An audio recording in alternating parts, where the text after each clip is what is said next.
back, everyone, to this week's episode of Booking the Territory, the Unprofessional Wrestling Podcast. For today, we're talking NWA Saturday Night on TBS from October the 20th of 1990. I'm sitting here with Doc and not Hardbody Harper, but have no fear. He is supposed to be back next week. And before we get rolling, I want to give a special shout out to our largest page contributors monthly, Disrespectfully Classy, Marky Blassie, Mike Childress, Joe Ice, and a longtime patron bumped up his pledge recently, so I want to mention him real quick. And that is good old Justin. Thank you very much, sir, for bumping up your pledge. We appreciate it. And Doc, I want to mention one thing because we really got to get rolling this week, but I know you got some flips and dives, so let me make sure I get this in before I forget it, because I do forget things from time to time, believe it or not. So we got a 5-star review, but it's not showing up on our side in America. Weird. But I get an email about our RSS feed from this organization. Let's just say that. It's nothing shady or anything, but it's an email that I get from time to time whenever there's a new 5-star review. So the one we read last week was on this email, but then there was another one that was on this new email this week, and it said from CaptnFNRedneck in Canada. So it's a Canadian 5-star review, so it's not showing up on when we look at our phones or if you have iTunes on a mobile device of some sort. And it says the title is Enjoying the Show, and it's a real quick one. I'm enjoying the show, but I'm still in suspense as to what do they do to monkeys in Malaysia?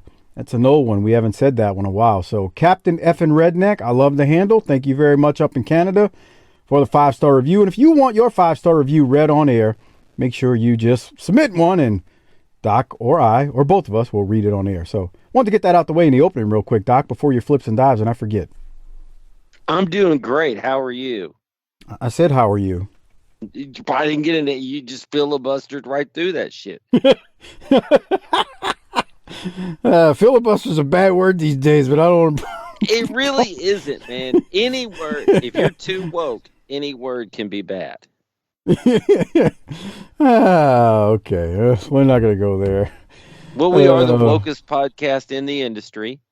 I don't know. Some people get mad because we're not social justice warrior enough, and some people get mad because we are social justice warrior. You know how I deal with that? Oh, I don't man. give a shit.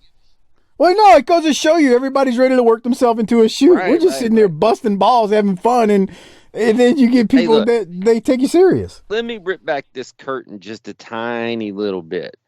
But we're recording this. I literally, no, I know how to use the word literally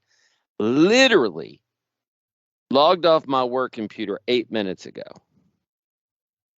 after a 10-hour day. And now we're good because we've got some challenging, some schedule challenges with this upcoming spring break, and we got kids. We're going to record this one tonight, and then we're going to record right after this with the superstar next week episode. So a 10-hour work day with about 3 hours of recording after. And oh, by the way, we've got some of Jim Hurd's finest. I don't know that I'm going to be in a great mood about this. And then you come on here and start telling me that don't let me even say anything at the beginning. And then start telling me about half the people think this and half the people think that. Half the people can go fuck themselves. How about that? Well, you're salty, but proceed. Well, I got a question to ask you. Mm-hmm. What is a work? Not what is a work. What's a work? Name something that's a work. What do we say is a work? I mean, we joke. Football's a work. Everything's a work. Everything's a a work. That's what I was looking for. So I got something, and it's a thing. So if it's a thing, it must be a work. Bruh. Uh-oh. I don't know if I've ever brought this up before on the show. Because again, you'll say, oh, the Army is out there popping on some shit you said last week. And I'm like, what'd I say? I don't know. He don't even remember. I'm getting as bad as Harper with that shit. You're like, I said what? Did I? I don't remember that. Really? I'm just out here trying to have a good time. That's all.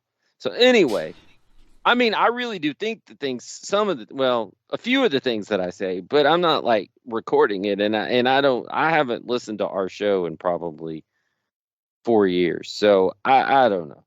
Anyway. So I don't know if I've talked about this before, but here's the thing that's a work. And if you have elementary school children, you're getting ready to start nodding your head. You might need to get your chiropractor's appointment scheduled because you're going to start nodding your head so vigorously it's going to hurt yourself. We just got done with the chocolate bar fundraiser, and that's out of the way, so I'm not going to talk about that, but that's a work too. Bruh. The elementary school book fair. Bro. We send these kids to school with money unsupervised to buy shit. And I'm a scholar. I like to read. I've got about 3 books going at any given time. So it ain't that I'm down on the books.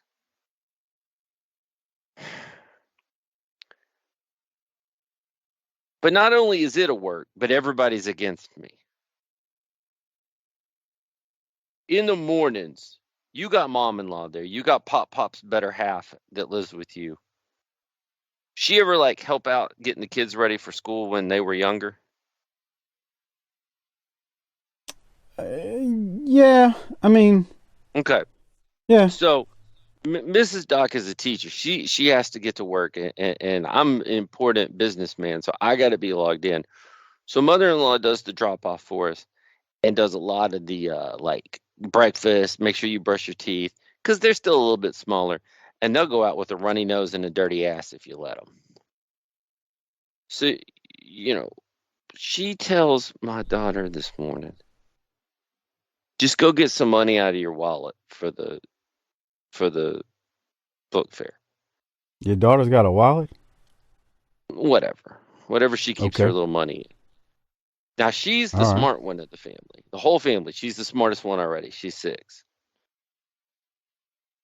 But she doesn't understand the value of money. So she takes $30 to the book fair without any supervision. Mm. And nobody at the book fair is going to be stepping in here. No. Here's the kicker. She came home with $30 worth of stuff, but ain't a book in it.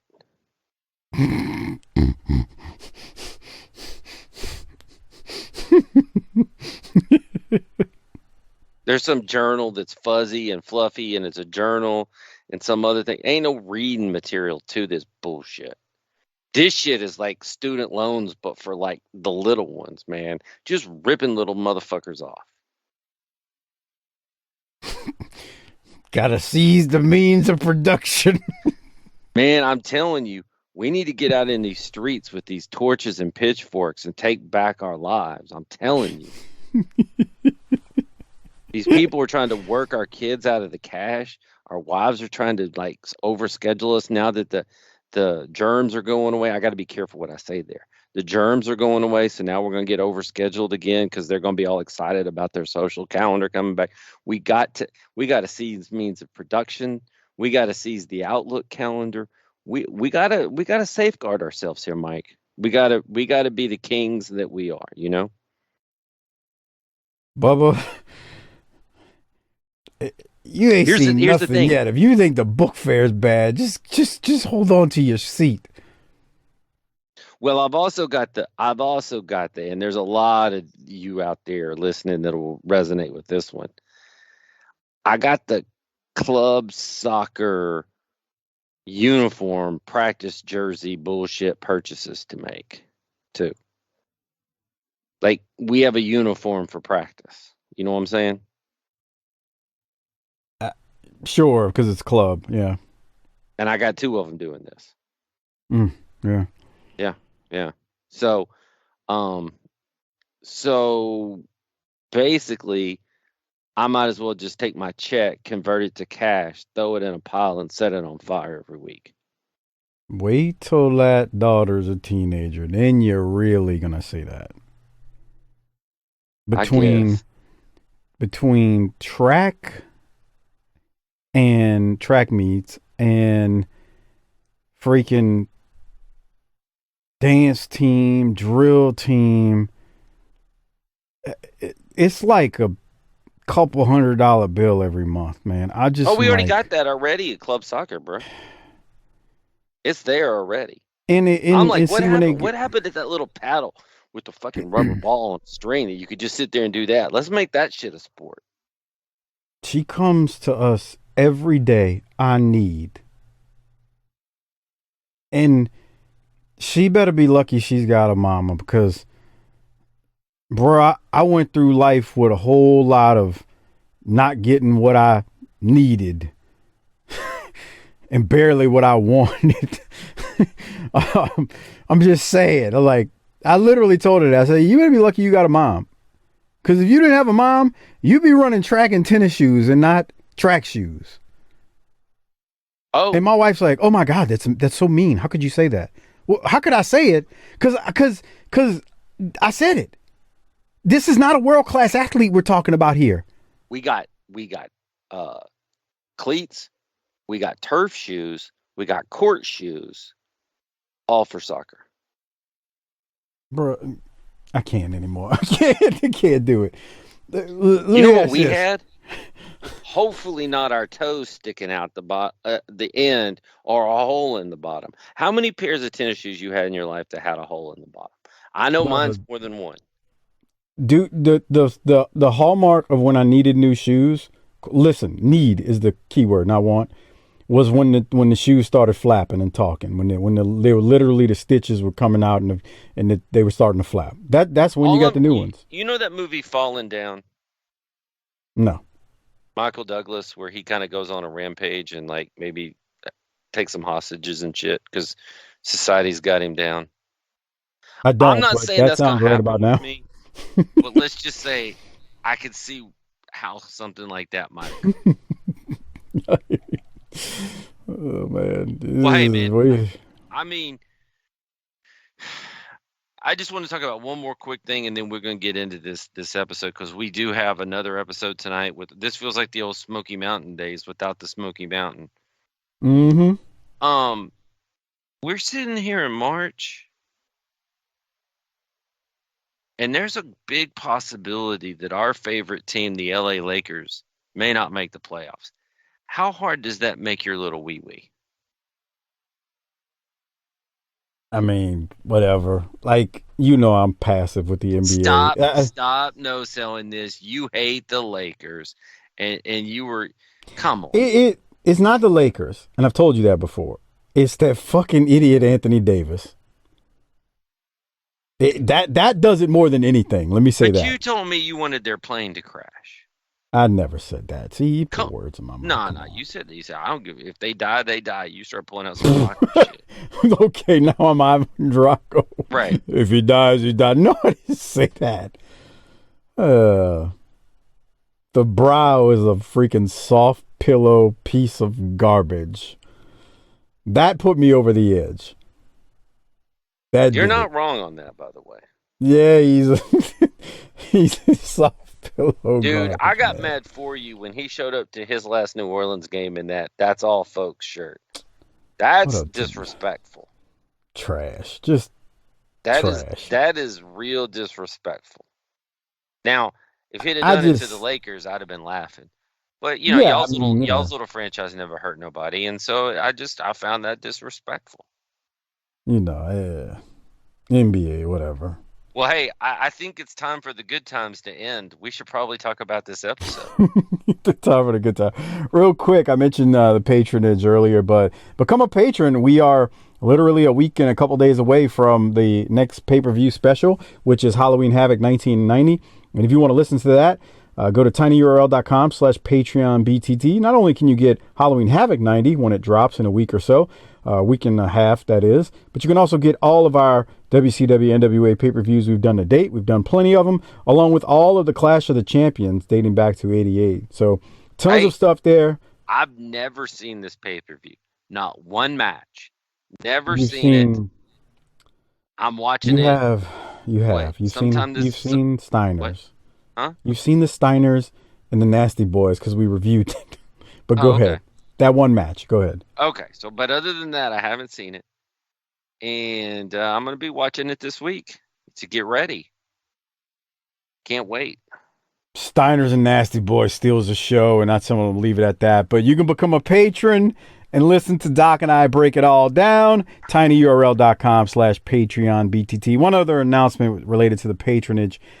If you are still one of the few people, and there are only a few, literally, who are on the old patron service on Podbean, make the move because starting on May 1st, I will no longer be uploading the patron shows to two places. It's just a complete waste of time for the one or two people who are still on Podbean. So make sure you go to Patreon at tinyurl.com/Patreon. If you're out there on Podbean, you just got told something real important that everybody needs to hear from time to time. Now, this is Podbean patron service. You know, if you still listen to the free show, get your ass. You still listen to the free show. Shut up. Let me get this in before people get confused.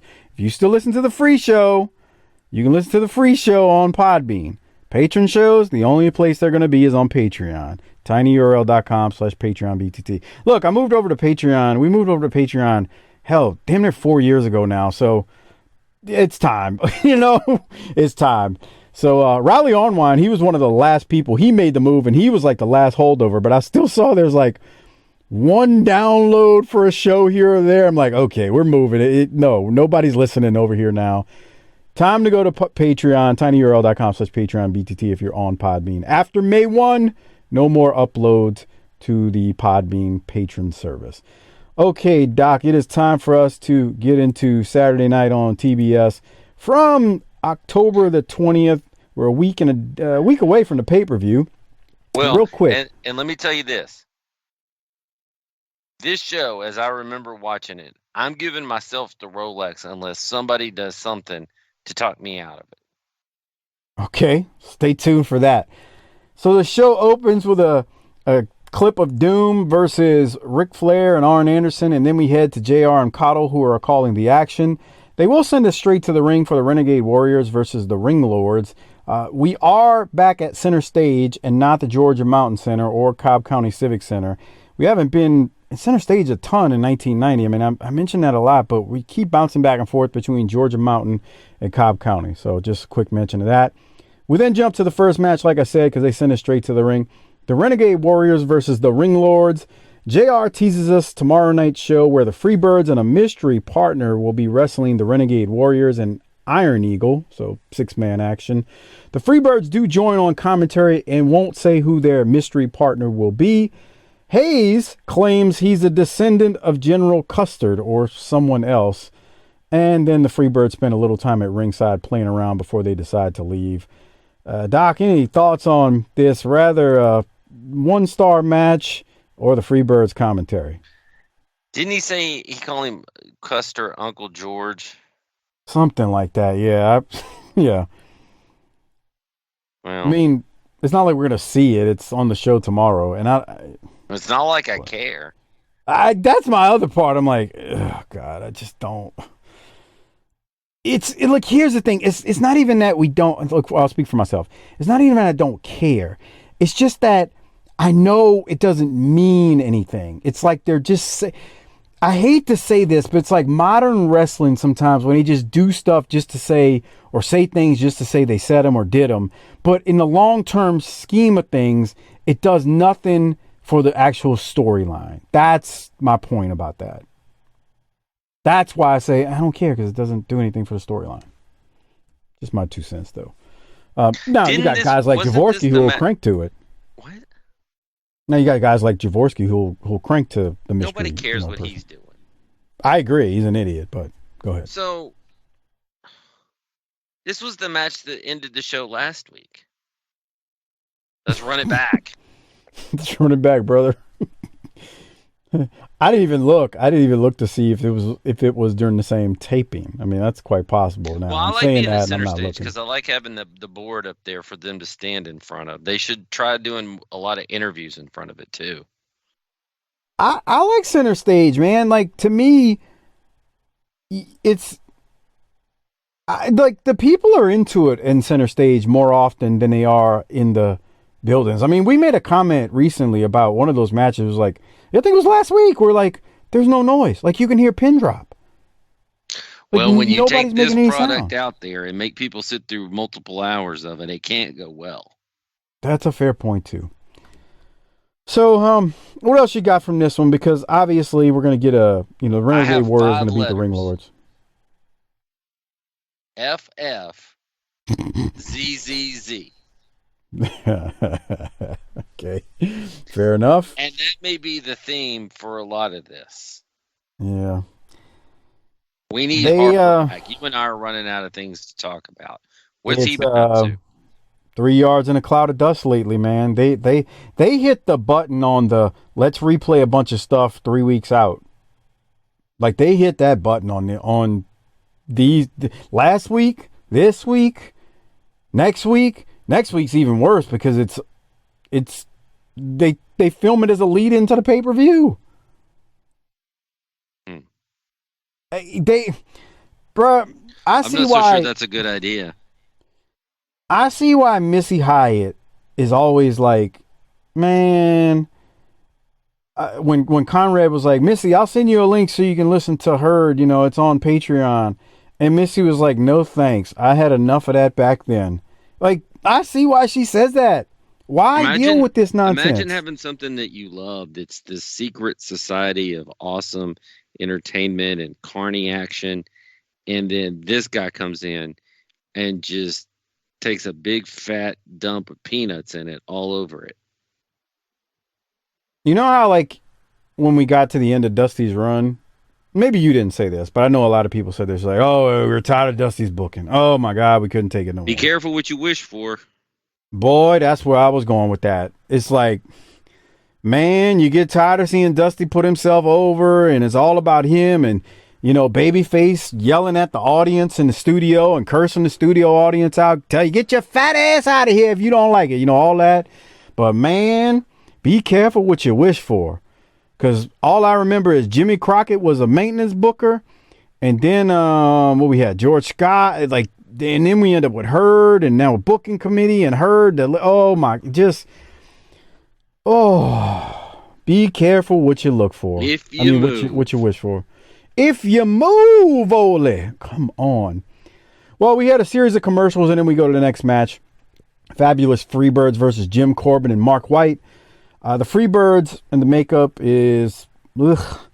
Jim Corbin is from the Great Smoky Mountains, we're told. He's got a decent build. The fans are chanting DDT. Once again, like the birds are baby faces. What's on Garvin's face? Jesus. Make that face paint. That's what I'm saying. But it's just a mess of face paint. It doesn't mean anything or do anything. It's just a... God damn. Right. The only face paint they've worn in the last few months that makes sense, and I mean, look, it would get canceled nowadays. That's it. And I'm not saying I'm a stars and bars guy. My point is, you just said that that's your favorite. My point is, it's the only thing that makes sense. The glitter and the misused makeup is just really dumb. And as much as we have the racism with Rocky, and let's be clear what this is racist. Oh, clearly. The good golly Miss Molly is also 35 years old or 30 years old. So we're dated and racist. Man, they might as well just have Rocky at this point carry a damn bushel of cotton balls out there and toss them to the kids like the Candy Man was supposed to do with the candy, except he never has any fucking candy. So I got a question as you say that. What was worse? What would have been worse? Rocky King with the bushel of cotton, which, goddamn, that's horrible. That is horrendous. Like you just saying that makes me cringe. Jesus. Or... we've never seen it on video, but we were told it happened when Colonel Parker led Harlem Heat during their debut in shackles and the shackles. The shackles is worse. Come on. That's filthy. Dude. They did that in the mid-90s. God. That's horrendous. Well, I say mid-90s, you know what I mean. Early mid. That's terrible. All right, what else you got from the Freebirds and Jim Corbin and Mark White? I'm done.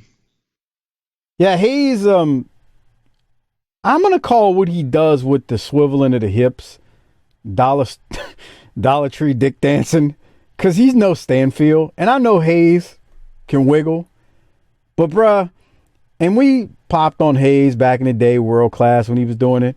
But he's no Stan Lane, bruh. Stanfield Lane he's the master of the wiggling and the dancing for the ladies, giving Not the ladies for what they long. want. Well, yeah, that's coming to an end. So the Freebirds end up hitting a double DDT and they win. And then Hayes and Garvin are, they're playing up to the crowd before they hit the finish, like their faces, which is funny.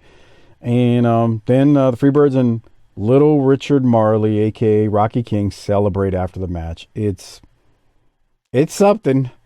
There's Hayes. But there it is. I was waiting to get to it. He swivels the hips and hits a little moonwalk. And it was good in 1983, but now that you've seen Stanfield, you're like, Stanfield does it better. My only thoughts.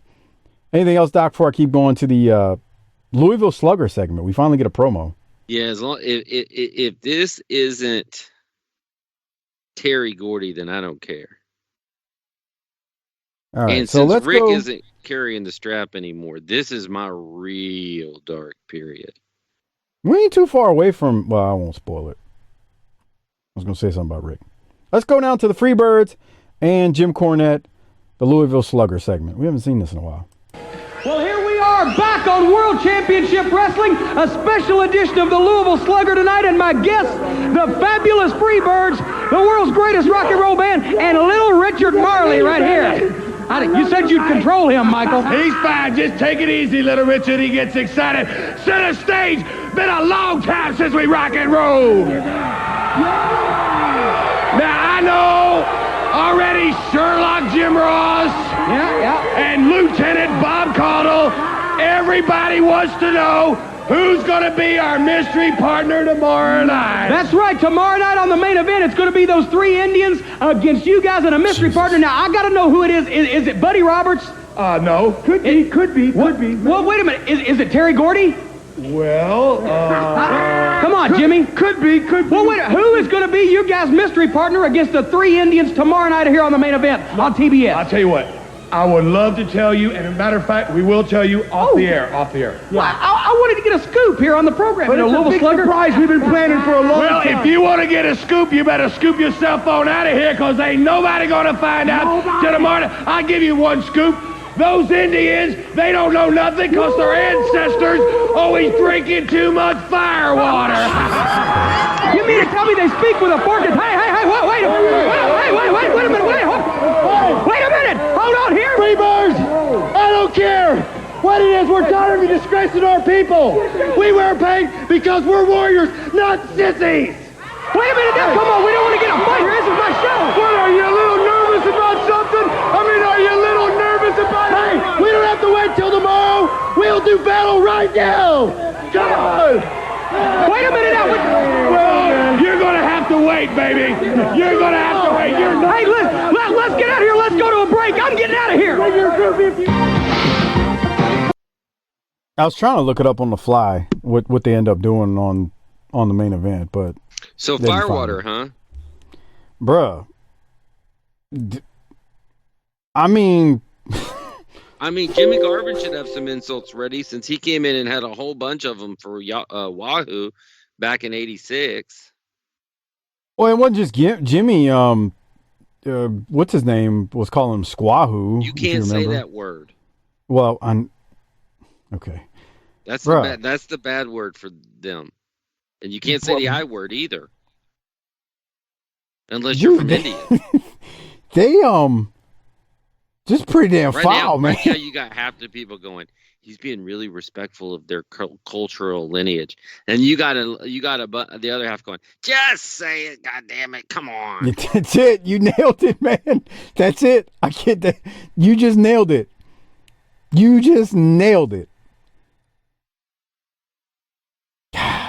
That was pretty damn bad. I'm a believer in calling people what they prefer. If I meet you and you go, my name is whatever, I'm going to unless you're just a complete and utter just red throbbing cock, I'm going to call you by what you want to be called. That doesn't seem like too much. No, I'm going to call you what you want to be called. We've had this discussion many times. Right. That's what you want to be called.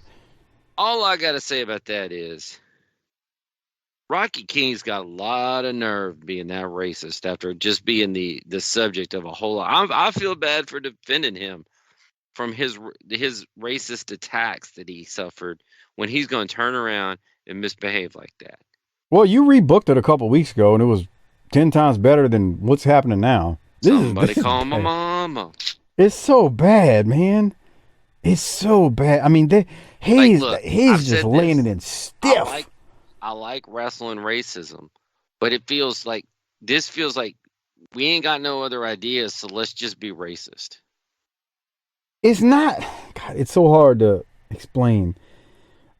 Like when you make the statement, look, I'm not in support of racism, but wrestling and racism, it works. This isn't even racism. It's just like low budget, trying too hard racism. Lowbrow stupidity. Yeah. And every time I see Rocky King with the moving, the way he's moving, and I'm like, what is this, 1930? Yes. And I hate when people, like, I got people to go, oh, Mike, you being too woke. No, I'm being realistic. It was stupid in 1990. It's dumber now. It's like, what the hell are they doing? I forgot to ask you earlier. Do we need to send a search party up to the Northwest to do a well check on Beiersdorf? No, why? Let's Be Great got traded today. Oh, yeah, man. That sucks. Russ Wilson is a stand-up guy. I mean, I just thought of that. We might need to. Go ahead. No, I didn't. That's a rebuild with a coach in his 70s. That's rough. Man, I got to tell you, you want to think about drinking firewater. If I had to watch Drew Lock be my quarterback, I'd be knee-deep in the firewater. Well, I mean, you had Quincy Carter, so, I mean. Sir, his nickname around here was Yak Tongue. Jesus Christ. Okay. Now I got the half that was behind me a minute ago going, I can't believe he just said that. And then the other half that was mad at me a second ago goes, you tell him, Doc. This is funny. You're literally quoting both sides. This is good. I got to give you credit, man. You're booking some solid material tonight. That's got to do something because you told me a while back, you're like, we're getting ready to go through some really bad periods. You can't drag down the show by being mad about it. So I'm dragging the show up by being about it. And what's this bullshit? All of a sudden, we're back in center stage and we got the board behind us and segments and this shit's back. It's like we went back a year in time to the segments that we used to have. Out of nowhere. And we didn't talk about it a second ago, but Corny is in center stage, but he's not in front of the World Championship Wrestling logo, which dumb. Just missing a prime branding opportunity. Right here. This is really dumb. Two legends just being stupid with each other. Yeah, so let me clarify, because Doc and I were talking about a bunch of things. So Gordon Soley is now at the Wrestling News Network. They throw to a replay of the Nasty Boys Steiners contract that we've seen now for the third time. Then the Nasty Boys, followed by the Steiners, cut a couple of promos on each other. I mean, it's not bad. It's just super duper quick. And again, they're just 3 yards in a cloud of dust trying to get us to the pay-per-view, which I don't like, but it is what it is. It's not bad. Let me, again, repeat that. Then Gordon throws to a replay of Stan Hansen attacking Lex Luger from Clash 12, where, again, we reviewed that at tinyurl.com/PatreonBTT. Hansen tried to murder Luger. And then Gordon is looking for Luger to cut a promo. And if you were watching on the video version with us just now, Paul Lee says something and comes in, and Paul Lee must have gave Luger the wrong location and studio, so Paul Lee takes the time to promote himself and Stan Hansen's victory party after Halloween Havoc. And him and Gordon are doing like this Dollar Tree Saturday night live skit.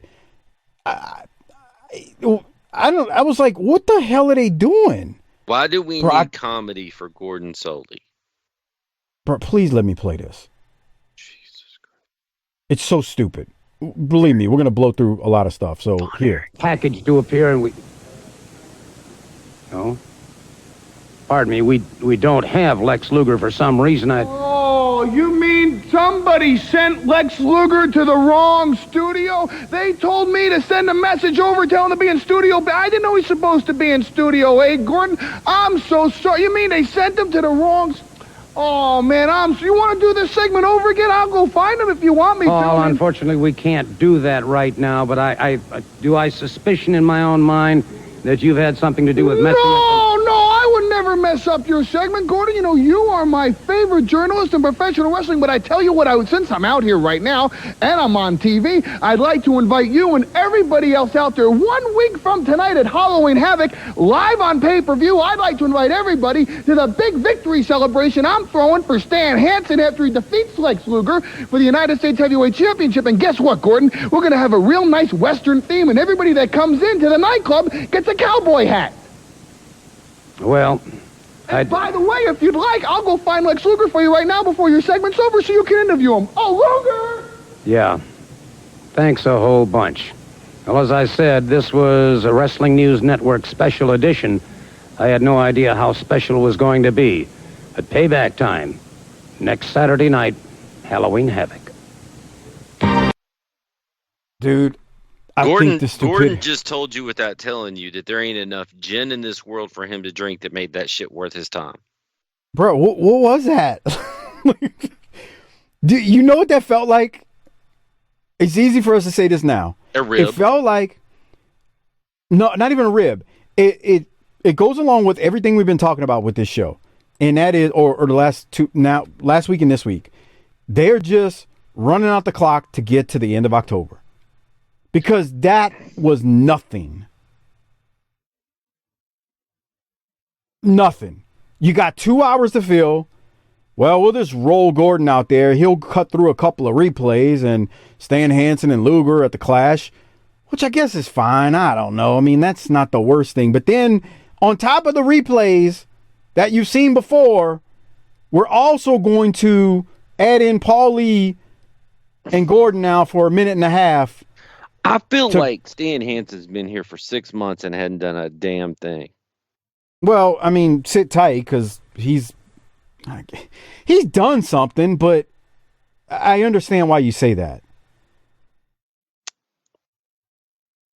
Yeah, my thoughts as well.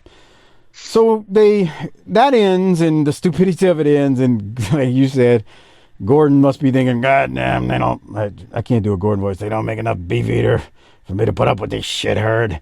You know what he's really thinking? What's that? I should have saved my money. After a series of commercials, we go to Terry Taylor versus Dutch. Old Dutch Mantel is here. He's been here, obviously, for a while now, but we get him on TV again. And Doc, I'll throw to you. We are 33 minutes into this episode, and at this point, the way this thing's going, I'm thinking this has to be like the high point of the episode. Because, I mean, again, everybody says Terry Taylor's a stooge. I've never met the man, had to deal with the man. He's never positively or negatively impacted my life, so I don't care. He's an above average pro wrestler. I think he's got a good look for the ladies, probably.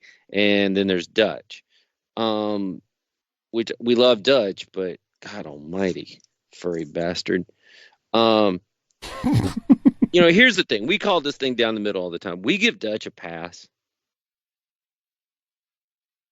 That hair is bad of his. That's not a good look. If one of these jobbers came out looking like that, Keith Steinborn style, he'd get a promo cut on him. Mm-hmm.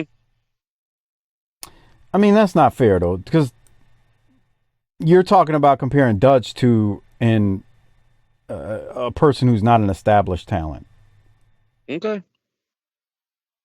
So I don't know if I'd go there. Well, how about this? This was a good wrestling match. Oh, yeah. And on this episode, that is saying a shit pile. Oh, and they gave him time too. That's the other side of it. Like, they had a few minutes to work with. Yeah. The other thing I'll say about this is when you get to the finish, I like the fact that because Dutch ain't Boo Boo the Fool, Terry Taylor didn't get to just hit his finish on him. He didn't get to use his finisher. Yeah, so they head to the finish. Taylor cuts off a sleeper hold from Dutch. Dutch suplexes Taylor and goes for a knee drop, but Taylor moves. Taylor then seems to sideswipe a knee as he's coming off the ropes, and he it was weird. I don't know how to describe it. He just kind of sideswipes him and rolls up Dutch for the pin when Dutch tries to give him the knee. It's hard to describe the finish if you're not watching the video version on Patreon, tinyurl.com/. Who's not watching the video version? Non-patrons. See, look how Dutch goes for a knee. Taylor kind of just basically rolls over it and then rolls up Dutch. And you're right. Dutch isn't Boo Boo the Fool, so it looks, he doesn't have to hit his finisher. Like, that's how a face should win. It shouldn't always be predictable, where they just do their finisher. Exactly. So, yeah, a good little match. I mean, it's Dutch. I kind of disagree with you on Dutch saying, if one of these enhancement talents rolled out looking like Dutch, we'd make fun of him. I agree, but we make fun of Dutch all the time with his hair. Okay. I mean, do we not? Okay. One of your seminal comments from Smoky Mountain Wrestling in the beginning one time, they were picking names out of a hat for the Smoky Mountain Wrestling TV title match for the day, and your comment was, man, what do you think Dutch's hat smells like? I don't know. I don't want to find out. I can tell you right now that not only do I not remember doing that Smoky Mountain show, I barely remember what happened in Smoky Mountain. It's been so long now, man. It has been a while.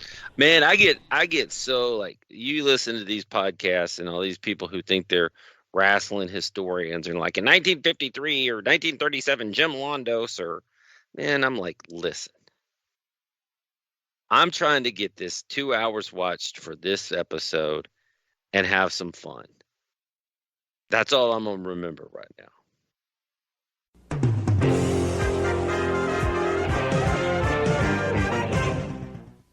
Well, that's just great. We broke Skype. How about that, Mike? We were on such a roll that we just crashed the whole motherfucker. This is not the night for this either. Have fun editing that crap together. I just cut a promo of excellent quality, and we have no idea if it and there's no way I'll remember it. Of course, so you don't remember nothing. If it's there, it's there. If it's not, it's not. Well, there's Moondog, though. Whatever we were talking about. Anyway, Dutch lost. Terry Taylor won. Gordon Soley, well, we went past that. He talks about Halloween Havoc, bunch of commercials, and then we go to Moondog Rex versus Rick Ford. The best part of this match was JR and Bob Caudle discussing Moondog Rex versus JYD at the pay-per-view, and JR makes a joke about maybe the winner gets a case of Alpo. Boy, this is where we're going these days. We got JR talking about Moondog Rex versus the Junkyard Dog, and the winner potentially getting a case of Alpo. Jesus Christ. I actually have a timestamp. Can you go to 46:54? All right, let's see. Because this is hard to do on this now for whatever reason. Okay, leave it right there and see if this knee looks stiff. Okay. This knee to the head he's about to drop right after this neck breaker. Neck breaker looked all right, though. This one. Yeah, it was all right. No, he's fine. Nah, that's nothing. Okay. He's taking it on the left knee, and it's working. He's a worker, though. Knows what he's doing. He looks like the kind of guy that got out of prison. Is your cousin that got out of prison is going to ask you for a little seed money to get back on his feet. Yeah, right. All right. And you don't want to give it to him, but you're a little bit afraid. I mean, He just did get out of prison and all. Loved it like that. Moondog Rex hits his finishing move, which is basically the Samoan drop, and he wins. From there, we go to Ricky Morton. No need to play it. Morton says he's going to be wrestling with Tommy Rich, and this is key, because Robert Gibson had a benefit for the deaf, which is kind of realistic, but we know Gibson had a hurt knee. Now we did. So, and we've seen that the last couple weeks, because we were talking about it. We really talked about it a lot last week, how he was favoring his knee. So that's something to keep in mind. But I mention what Ricky Morton says because we have no continuity. I can't even get it out. We have no continuity in this promotion. Caudle and JR mentioned something else and why Gibson won't be there. So We had Ricky Morton say he's not going to be there because he's at a charitable benefit, but we get something else later. So I just wanted to mention that. You know what I'm saying, Doc? Got me, man. So after Morton cuts his promo, we go to Allen Iron Eagle versus Greg Sawyer. The Renegade and Warriors come out to watch Iron Eagle's back to make sure no one, jumps him or does anything to him. He wins rather quickly. I mean, it was like 2.5 minutes. Iron Eagle wins when he hits Sawyer with a chop. And then we go to a series of commercials. And when we come back from commercial, we then go to the Nasty Boys versus Ricky Morton and Tommy Rich, because they're going to be tagging at the pay-per-view. Now, here's where the continuity breaks down. We heard Morton talk about Gibson was doing a benefit for the deaf. Well, JR mentions here that Gibson is actually injured, which again conflicts with Morton said, with what he said. Now, it just, I know Morton's promo was a pre-take, and I'm sure that's what he was told to say. I'm not blaming Ricky Morton here. I'm blaming management, because I know JR is just following orders as well. And he's just mentioning what he's told to say. Oh, yeah, Gibson's hurt, and just tell that story, JR. There's just no continuity. And I blame Jim Herd. I don't know who else to blame, so I'm going to blame Herd. Maybe you could blame Ole too, but I'm blaming Herd. What do you think, Doc? I don't care. This was a good match, though. And I mean, no matter what your personal issues and grievances are, these are 4 solid professional wrestlers who can get it on. Although I did wonder at one point, would it have been better, like if somebody just rolled out a line of dusty white powder in the middle of the ring, would this have turned from a tag team match to a 4-way dance where everybody's for themselves trying to get to that line? Come on, Doc. Seriously?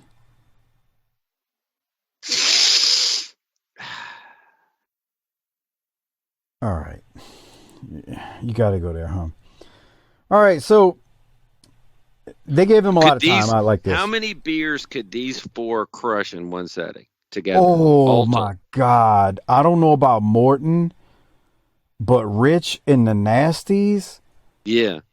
Oh, God. I mean, I've seen Rich put down pitcher after pitcher and then go work a match like it's nothing.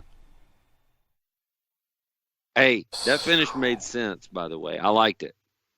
Yeah, so Ricky Morton's in there rocking and rolling, and he's got the Nasty Boys on the run, but Morton had, knobs rolled up, and Sags hits him with the clothesline as the ref's back is turned. I complain a lot about the ref's back being turned on these shows, because to me, the ref's back is turned way too often, but that it looked all right here. It wasn't, like, inconceivable. So it was good stuff, and this is the right thing to do. I mean, I know Morton and Rich are going to be tagging at the pay-per-view, but here they are. They haven't been a tag team. I mean, they're basically a new team, and you got the Nasties versus the Steiners at the pay-per-view. They've been together for some time. This is the right thing, and they didn't win really clean. That's the other part. So it works, in my opinion. Okay, Doc. We keep moving, and I got look, man. I don't want to be Mr. Complainer here, but we got the same shit. This here, I did a double take and I checked it. The graphic we are seeing right now on the video version, this top 10 singles and the one we're going to see for the tag teams are the same ones we've seen now for 3 weeks in a row. Same one. Just you can hear her. Just throw them up there. Nobody's going to fucking know the difference. And what made me pay attention was especially being the singles, because with the singles, like, I was like, all right, last week they said Moondog had made the top 10. So I was like, all right, let's see if they got it fixed this week. Nah, same top 10 from...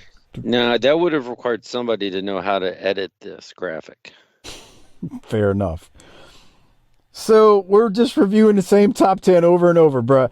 And for anyone out there who says, well, what's it matter? Oh, well. Dude, even as a small kid, I would have picked up on that. That's my point. Because I look from month to month in the PWIs to see how they change. Month to month, week to week. You ain't getting away from me. That's right. That's what I'm saying. I'm on to your ass. It even like, and I'm driving by the time this episode comes out. I'm saying when I was like 9 or 10, you wouldn't have floated that past me. Yeah. It's just so that may mean that I'm smarter than the 45-year-old, or I'm smarter than her thinks that the adults watching the show are. But come on. Here's the problem, Doc, is what it boils down to. When you do that and re-show the same graphic, it would be like the NFL, NBA, Major League Baseball for 3 weeks in a row showing the standings from 2 and 3 weeks ago. Same standings. It's like, wait, hold up here. People are losing, people are winning. What the piss do you mean, the Cowboys are still 1-6? They should be 1-9 right now. I don't like that example one bit. But I'm right. I know you don't. Are you being dyslexic again? Don't you mean 9-1? Not quite. We go now to the wrestling wrap-up with Gordon Soley. And he throws to a match from Greensboro with Doom versus Flair and Arn that ends in a double countout. And then that is followed by a promo from Teddy Long, which is then followed by a promo from Arn Anderson. And I do want to play, especially Arn's. I'll play Teddy's too, because it's not very long. But I thought Arn, given just a very, very short promo time, it was still pretty good. Or as good as it can be for what he was given. Let's go now to Teddy Long first, though. Sitting down talking to Godmama Oprah Winfrey, she said to me, Godfather Teddy Long, October 27, Halloween Havoc, the world titles go on the line. It's the Horsemen, Ric Flair and Arn Anderson, want a chance at the gold. Where the Rock and Roll Express couldn't take them, the Steiners couldn't take them, and anybody else that we stepped in the ring couldn't take the world titles from the Soul Brothers Doom. And I'm going to make sure that you, Ric Flair, and you, Arn Anderson, don't take the gold away, because the Soul Brothers are going to walk out victoriously Halloween Havoc.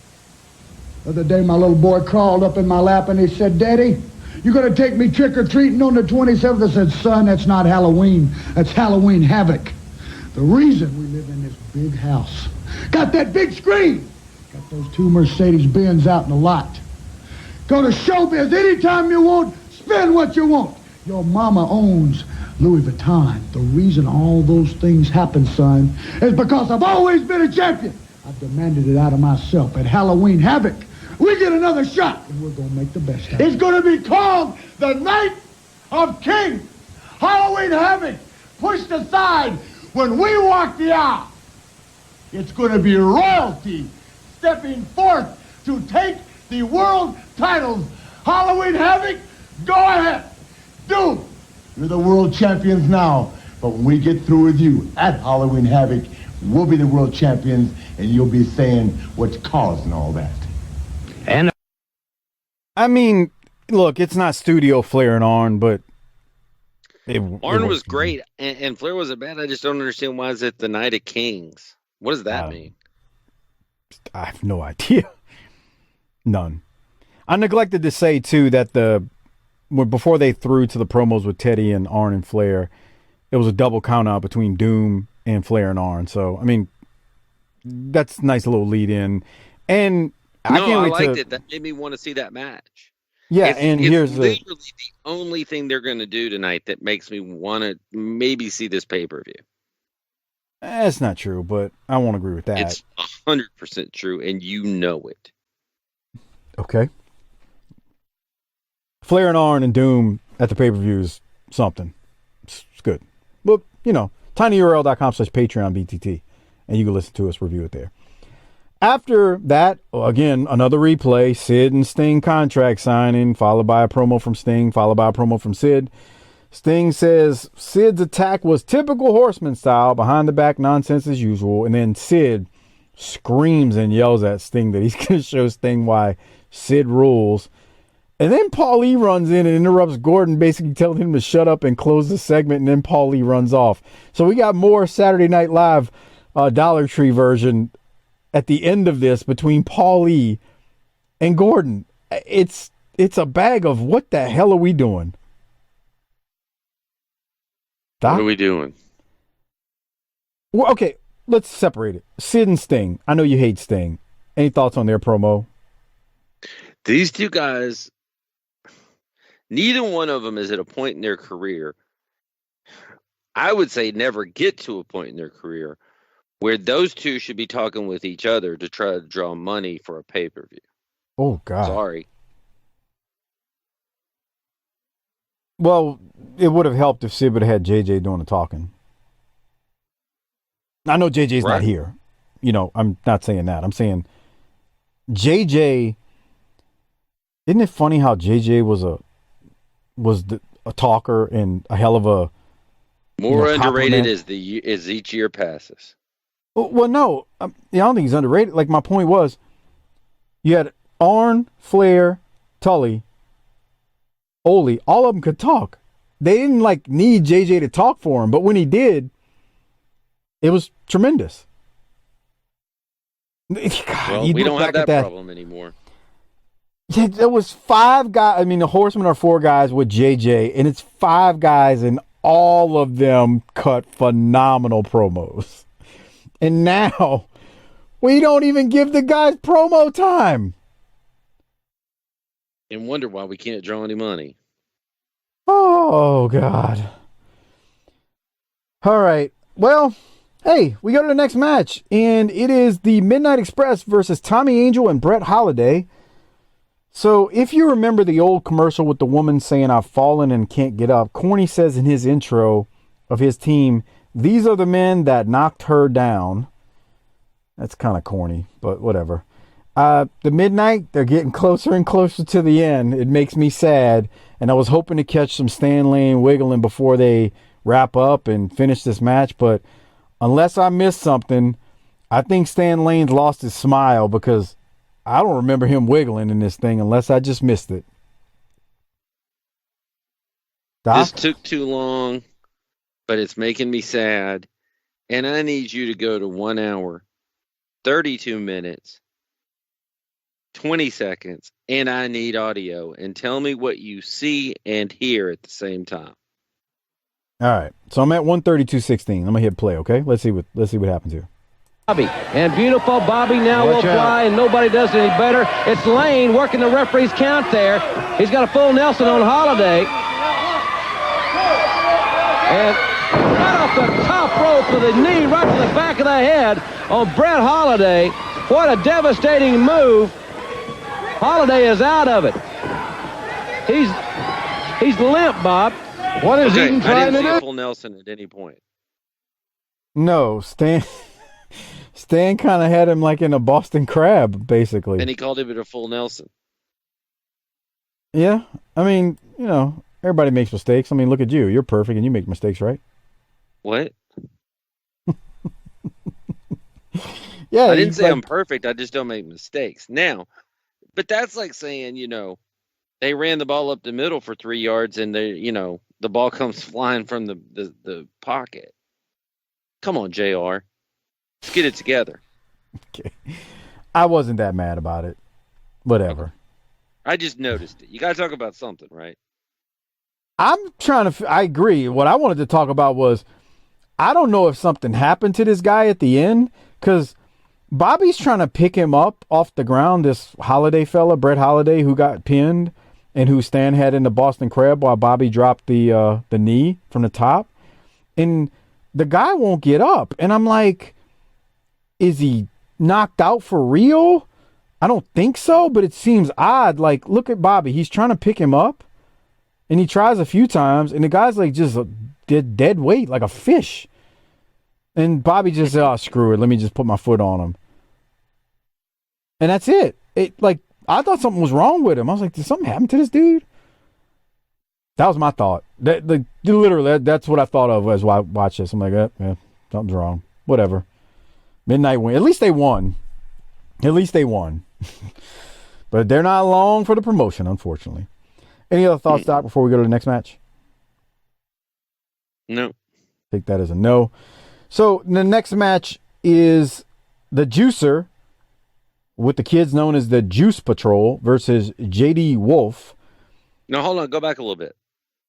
I think I know what you want me to go back to, so hold on. Is this it? You never told me you were on TV as a kid.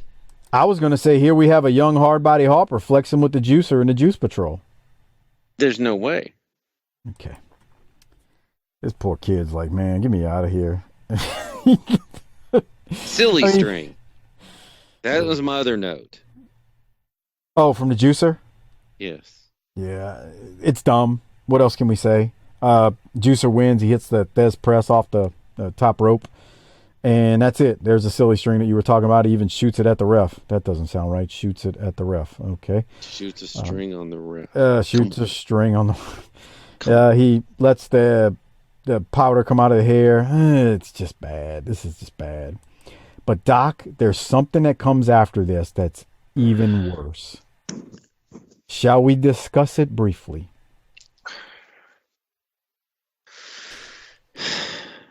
My note for this was get the fuck out of here. But go ahead. Well, the juicer wins, and I could not be less entertained. And let me just hit play. Hey, look at this. Look at this. We got the juicer right here in Norman's Corner, right here on TBS. Me and the juicer are happy. We're getting excited.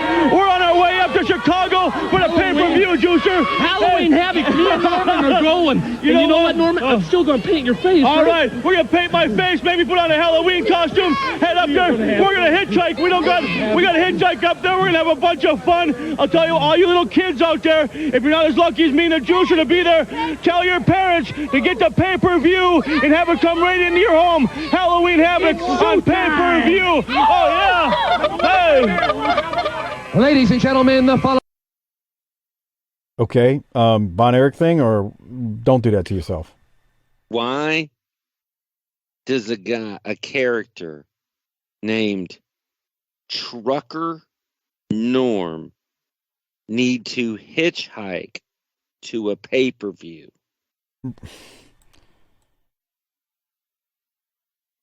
Bro, I don't know, man. This is... Again, I would have connected those dots at 10. I don't know if you said this on air. You've told me this off air a couple times. You say your biggest problem, and I'm going to mention this next week when Harper joins us too. You said your biggest problem during this era is they are killing what you love. They are just, I mean, they are not only beating a dead horse, they're now down on the ground sodomizing it. And now some piece of trash that listens to this show is going to make some meme of somebody sodomizing a dead horse in the Facebook group. Just know that if you're doing that, I say that you're a piece of trash with all due respect and love. Man, there's problems in the Facebook group. Evidently, there's been too much, bro, you can't post anything on Facebook without it getting tagged as, it can be a harmless meme and it gets tagged as misinformation. Anyway, the Facebook group has been tagged as of a week ago with limiting reach. So it's not like popping up, even people who are in the group, it doesn't pop up on the news feed, like when, people post things. So you're saying they got zucked? Oh, yeah. Yeah. Yeah, and I sent all the mods who help out with it, because I'm not on it that much, but who approve things and basically manage it. And dude, I was wondering, I noticed something. I was on there the past weekend. I go, man, there's a bunch of posts they don't even get likes or any comments. I'm like, that's odd. And then I saw there's something called group quality, and the group quality is currently labeled as restricted by the Zuck. And I'm not going to say anything else, but if you're in there and you're posting things and you're not seeing any comments or likes on it, you're like, wait, this is actually nothing crazy. It's something that normally would get likes and comments. That's why it's not popping up in people's news feeds. It's been restricted. And I don't know what else to say other than, talk about JYD and talk about Bruno. Because there's really nothing else you can really do. Yeah. Group quality is gone. It's very ridiculous, bro. It really is. That's why we can't have nice things. Yeah. It's okay. I'll give you an example. And I noticed this actually over a year ago as Paul Lee and Missy Hyatt plugged. God almighty. She's all the way live here, dude. She is a superstar. Yeah. She's all the way live here. Can't wait for their feud. That's like early 91 maybe? I don't know if they do it in 90. Can't remember. I remember watching it years ago. But with Facebook, man, yeah, I don't know what else to say, dude. If you're in there and... Maybe we should get on TikTok. So anytime you... If you post something that's like a meme, and this is going to sound worse than what it is, because I've seen memes that are not even jizz related. It's literally a toaster strudel with the icing on it. And it'll have some stupid comment like it's, some dude just glazed some broad on a porno. Zuck will tag that as like inappropriate posting. It's the damnedest thing. And I'm like, dude, it's a toaster strudel with somebody telling a bad joke behind it. Seems like it's almost cleaned up enough over there for me to maybe join Facebook. What do you think? No, you wouldn't make it 2 days. Okay. But Missy's looking all the way live. It was a good idea, though. No, it wasn't. We go to the next match. A little bit of main event action here on the show. The Southern Boys, boy, that's some talent, against Mark Kyle and a gentleman by the name of Ralph Hodges. So we got 3 Smoky Mountain Wrestling alumni here with Armstrong, Smothers, and Mark Kyle. And, I like 3 of the guys in this match, so I watched it, but it's relatively, it's not short, but I don't know, Doc, what did you have from it? At this point, I was so put out, I fast-forwarded it. Oh, no, you didn't. I did. But you're not giving the Docaholics what they want when you do that. What do you mean? I'm giving my main Docaholic, which is me, exactly what I need, which was to be free of watching this episode. It is not good. Like, I come into these shows lately with all intention of trying to be positive, and I try to keep it upbeat. But Doc is right. They are just taking a piss on something we fell in love with as kids, and it is criminal that it's allowed to happen the way it's happening. I used to think people got too worked up over Jim Herd and things like that. Now I think they didn't get worked up enough. Oh boy. Well, Hodges takes a backdrop and he can't get up, and he looks like he was sucking wind real bad near the finish of this thing. I think he was blown up, dude. But that's just my opinion. Here it is. He comes out of the gets hit with an elbow, and then another clothesline, and then here's the Tracy picks him up, and I swear he just looks like dead weight. But yeah, they hit them with the missile drop kick. Southern Boys are going to win this thing. And before we leave the episode, though, we get a promo from, or Cottle and JR are going to close out the show. So I kind of wanted to go to them first. But Doc, I'll ask you, anything else from the Southern Boys getting a win here? Nope. The right guy took the pin at that. So let's go now to JR and Bob Cottle, who closed this thing out. Bob, a great victory for the Southern Boys. Their big award here next week. We look forward to that. I think they're well deserving of any award that they may receive. Well, Jim, I think you're 100% right, and also we don't want the fans to forget next week we're going to get a look in action of El Gigante. What is this? Wait. Did I understand you to say the Southern Boys are going to get some kind of award next week? That's right, Tony, right here. What kind of bogus award would they give a couple of rednecks like that? What is it? The Jed Clampett Memorial Award? Maybe the Red Man Chewing Tobacco Hall of Fame trophy? If they would give an award to these two guys, it's got to be some kind of joke. Hey, maybe next week, if you're real good, they'll make you the Field and Stream nude centerfolds. I don't know what this blowhard is saying right here, but the Wild Out Southern Boys, we would be very proud to accept the award from the Wrestling Wrap-Up, and especially all these great people out here. All right, guys. He ought to be proud to have a job except pumping gas at some gas station. I think it's funny. I'm going to be here next week. It's going to be better than 2 episodes of Hee Haw back-to-back. I got to see these guys get an award. Mr. Ross, we don't need any comments from the peanut gallery. There you go. Steve and myself, we'll be here next week because we can't wait to accept that award because that'll be the biggest moment of our career. Okay, guys, thank you very much. We'll see you back here next Saturday. And fans, don't forget, next Saturday, the first wrestling appearance of El Gigante. And who is the mystery partner for the Freebirds? We'll find out tomorrow night at 6:00. So, I don't know. Corny and Southern Boys are doing some decent work there at the end. It's just too bad you never really see a payoff of it because, Corny's got a foot out the door. Yeah, I know. I thought Corny was great there, though, coming in to try to do something.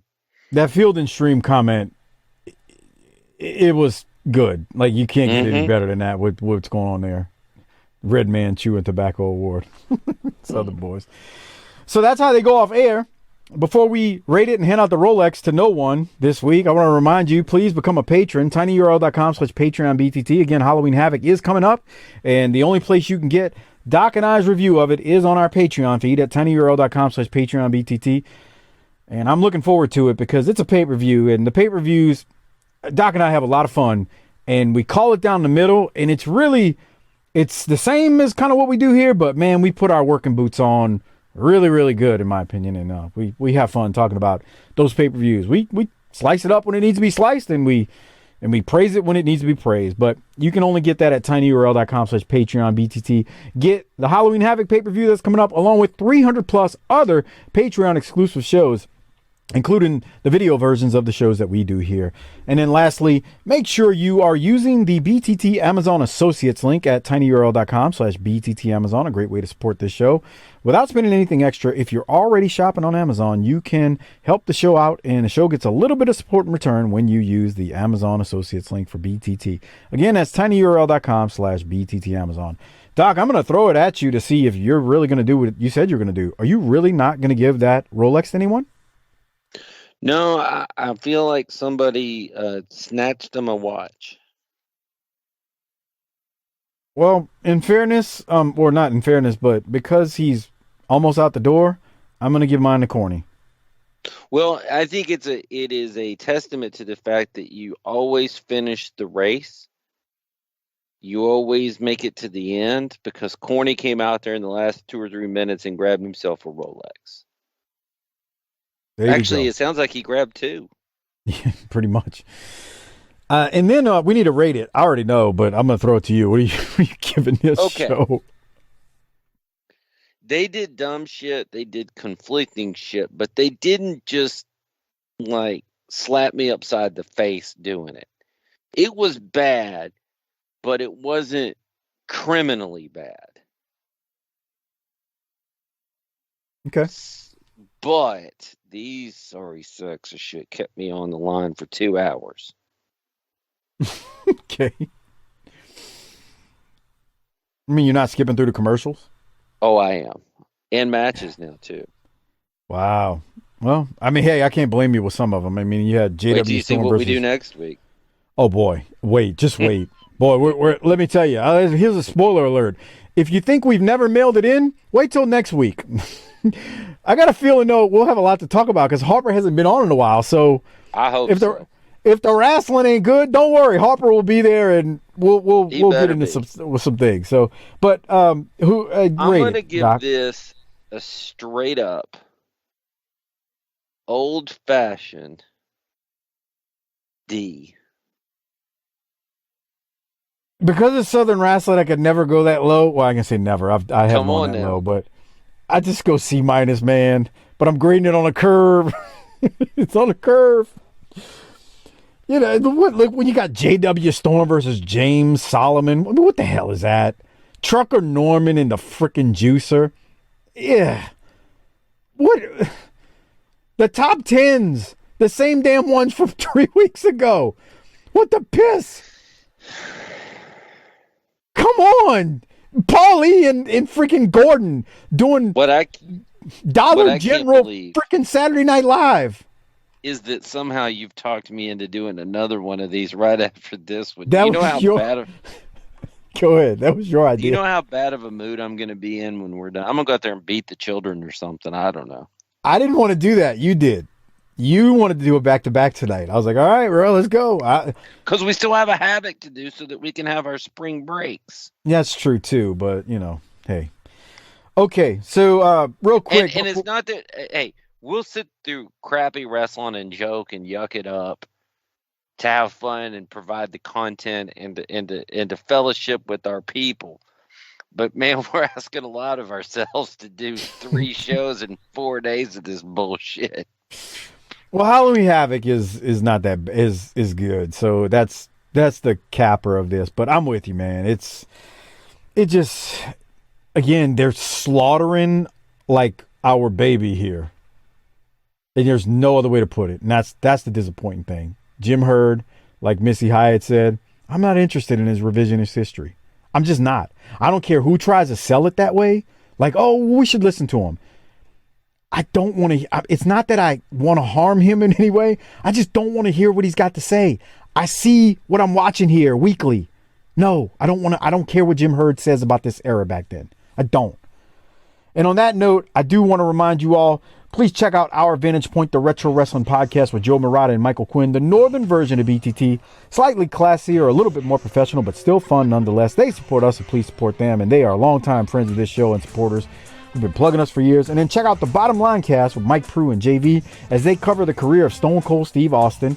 And Austin, it appears, I saw a clip today that I haven't watched Raw in forever, and I guess he is wrestling Kevin Owens at Mania. I don't know, but hey, I'm in it. If that's what they're doing, it's Owens and Austin, and I enjoy watching both of them wrestle. So I guess I'll be watching that. Anyway, check out the Bottom Line Cast with Mike Prue and JV, and they also handle the ECW show over on our Patreon feed. Doc, that's all I got. I tell you what, Bubba, I got to drain the main vein before this next show. So how about you hit the tagline and we get out of here, and we can pick back up shortly. Book it, bitch.